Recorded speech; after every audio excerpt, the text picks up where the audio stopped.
ইতিমধ্যে আপনারা জানেন যে গণ অধিকার পরিষদ বাংলাদেশে ৩০০ আসনে আমাদের যে নির্বাচন কেন্দ্রিক কার্যক্রম সেটি চলছে।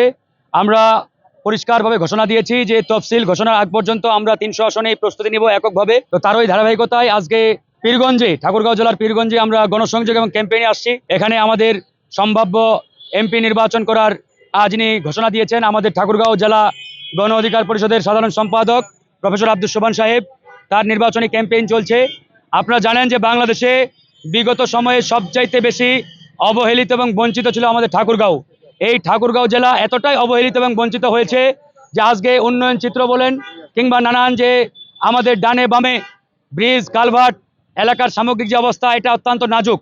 এর অন্যতম একটাই কারণ, বিগত সময়ে রাজনৈতিক কারণে কিংবা এই এলাকার যারা দায়িত্বে ছিলেন, আমাদের ঠাকুরগাঁয়ের যারা দায়িত্বে ছিলেন, এরা এই এলাকাটাকে পরিকল্পিতভাবে পিছিয়ে রেখেছে।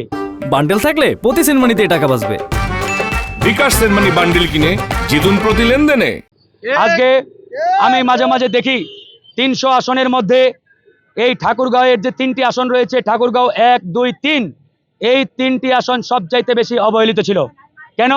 কারণ এই এলাকার নেতারা ঢাকা থেকে এই এলাকার উন্নয়নে সেই বলিষ্ঠ কণ্ঠে সেভাবে ভূমিকা রাখতে পারে নাই। বিশেষ করে আওয়ামী লীগের আমলে তারা ঠাকুরগাঁও এই জেলাটিকে মনে করতে এটা বিএনপি জামাতের এলাকা।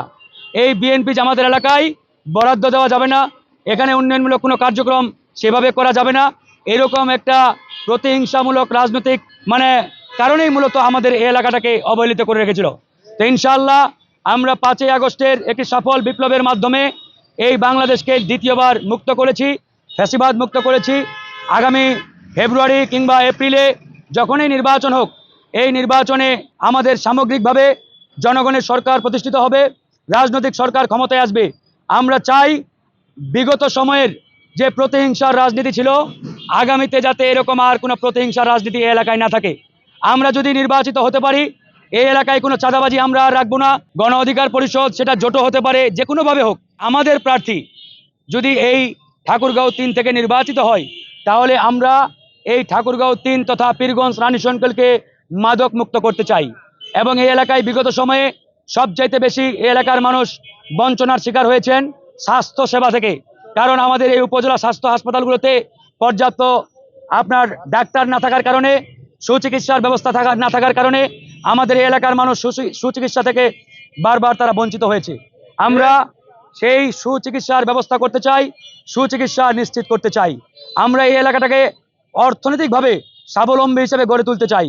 আজকে আমাদের পীরগঞ্জ কিংবা রানীশঙ্কলে 2-1টি কলকারখানা, ফ্যাক্টরি, ইন্ডাস্ট্রি কোনোটাই নেই। এই জন্য এই এলাকার অধিকাংশ মানুষ পেটের দায়ে ঢাকায় গিয়ে হয় রিক্সা চালায়, না হলে ওই ঋণ করে কিংবা জমি বিক্রি করে ছেলে মেয়েদেরকে বিদেশে পাঠাই কাজ করার জন্য। আমরা চেষ্টা করব আমাদের এই এলাকায় যেহেতু অনেক দামি দামি ফসল হয়, আলু, ভুট্টা, গম, এই ফসলগুলোকে কেন্দ্র করে আমরা যদি এই অঞ্চলে বিস্কিটের ফ্যাক্টরি করতে পারি, চিপসের ফ্যাক্টরি তৈরি করতে পারি, তাহলে এই ফ্যাক্টরিগুলোতে অসংখ্য মানুষ কিন্তু কাজ করতে পারবে। তো সেই জায়গা থেকে অর্থনৈতিকভাবে আমাদের অনেক চিন্তা রয়েছে। তো যাই হোক, আগামীতে নির্বাচন হবে, আমরা নির্বাচনের মাঠে নেমেছি।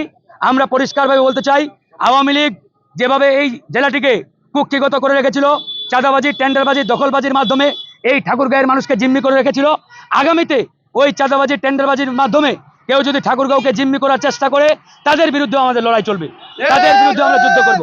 সুতরাং আমাদের পরিষ্কার ঘোষণা, এই ঠাকুরগাঁও, পীরগঞ্জে, রানীশঙ্কলে, বালিয়াডাঙ্গি, হরিপুর সদরে কোনো চাঁদাবাজি, টেন্ডারবাজি ঠাঁই হবে না, কোনো মাদকবাজি, মাদক কারবারি ঠাঁই হবে না। তাই আমাদের পরিষ্কার ঘোষণা, আমরা জনগণকে নিয়ে এই এলাকাটাকে একটা রোল মডেল এলাকা হিসেবে গড়ে তুলতে চাই।